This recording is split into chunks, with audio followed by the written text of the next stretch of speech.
Okay, welcome everybody. Our to-do now activity to start off is everyone please grab out your homework. The elements and principles sheet from last lesson. Get it out, have a look at it.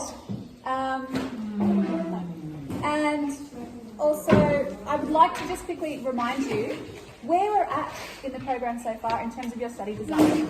Okay, if you just want to go back with the black arrow. So we're at Outcome 1, Unit 2. So this unit is all about the elements and principles. We talked a little bit about how important they are. These are your building blocks for this entire unit. In fact, for both year 11 and 12 ECD, these are your building blocks. So on the completion of Unit 1, Outcome 2, you should be able to select and apply design elements and principles. Why? To create visual communications. Okay, that actually satisfy a stated purpose, which basically means know how to use the language, know what the elements and principles are, and how to apply them. Okay? All right. So before we start, before you've even gotten anything out, can we just turn our homework over? Don't look at the homework for a second. Out of sight. I'm going to test you just for a second. Because last lesson I started by asking you, what do you know about elements and principles? And you guys listed 6 out of the 8 elements, and you listed 1 principle. So I'm interested to know, without looking at anything, has anything gone in there? No. So let's now try, without looking, let's aim to get some more. So what are the elements of design? Call them out, please. Type. Sorry, type? What else? Color. You're not looking, are you? Shape. Tone, shape. What? Form, good. Pardon? Colour, good.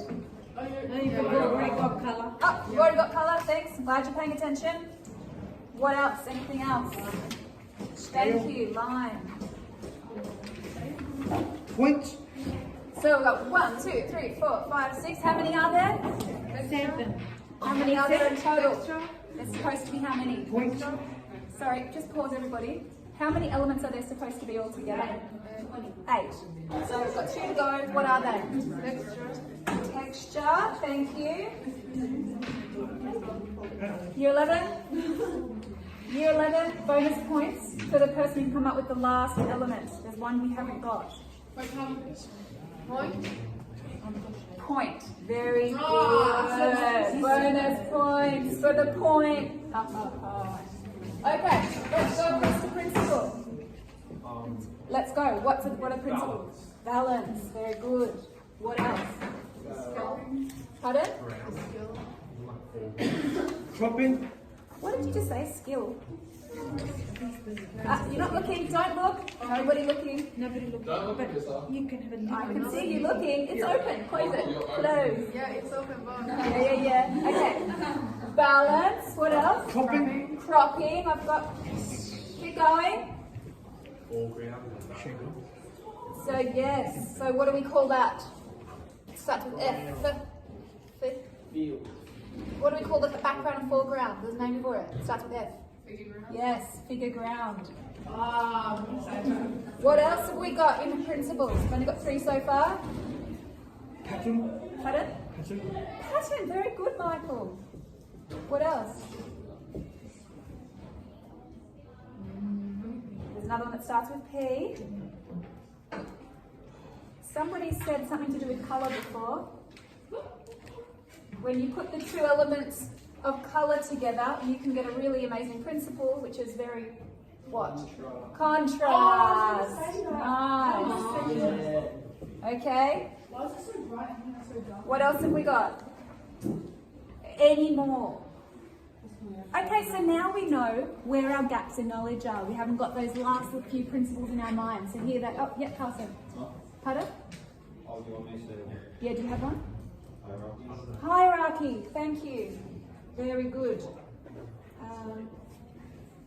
All right. So we've just got 1, 2, 3, 4, 5, 6. 2 more. And the 2 that we haven't quite got. Matt, eyes to the front, please. And Zane.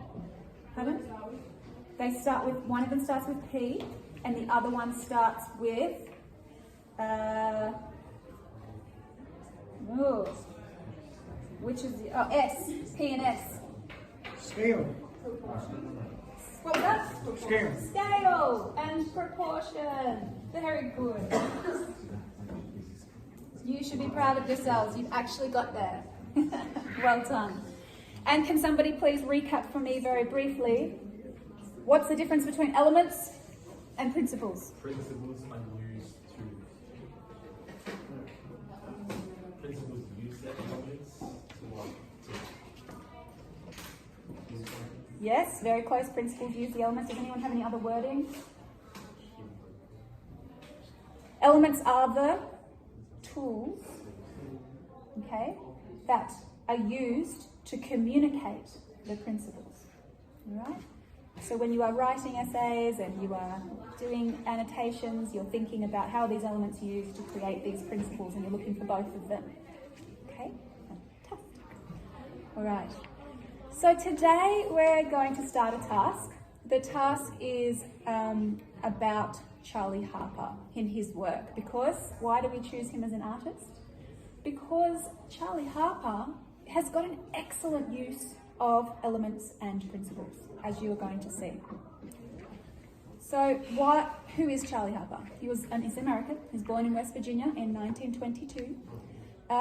He was an acclaimed, he got his acclamation when he started doing commercial illustration work, okay, for things like the Golden Book of Biology and Betty Crocker's Dinner for Two, which is something you would know if you were alive in the 50s.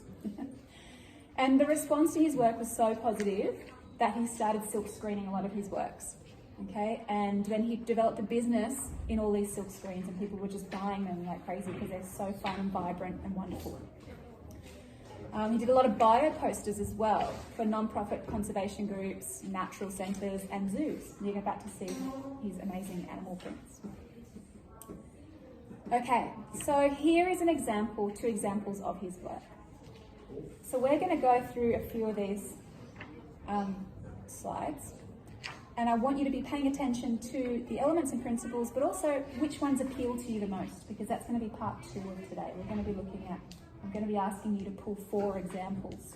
So I'm telling you now, because as we go through the slides, you're going to be able to pick 4 of them, and I'm going to be asking you to do something with those 4. Okay, so, but let's start off with these 2 images. Let's have the conversation. Let's start by listing everything that we can see from the elements and principles. I'm going to tick them as you call them out. Go. Colour. Okay, just going to grab another pen so I can get... Oh. All right, so in the first one we have colour. To be honest, I think you probably already understood that colour is going to... From just seeing 2 of his works, you're probably already getting the impression of his works, and overall that colour is going to play quite a significant role. Okay, what can we say about colour? Somebody has said colour. Tell me, what can you say about colour? It's not just enough to say colour. What can you say about it? Contrast. Okay. It communicates the element, the principle of contrast. Give me 2 colours where that's really evident in the first image, the contrast. 2 colours. It's block color. Block colour, yes. That's very good, Michael. Why are we calling it block colour? Because it's with blocky, kind of looking. Yes, it's blocked. It's literally blocked in. There's no tone in it. Okay, it's the first thing that people notice when they see this work is that it's block colour, but it's still got quite an amazing effect. Why? Because what is the most interesting principle that you see that is being used here by Harper? Contrast, colour, we have that, keep going. Pardon? Pardon? Hierarchy. Can you tell me where you see hierarchy? Pardon? With the deer. Okay, so you're seeing hierarchy in the antlers, that there's some type of... Is there another word that you could use to describe those antlers? If it wasn't hierarchy, what would it be? Balance. Balance. I love that word. Why would you say balance when it comes to the antlers? Is it even? Yes, really simple, because they're even. There's another word for even. What is it? Symmetry. Very good, symmetrical. Okay, let's stay with the first image just for now.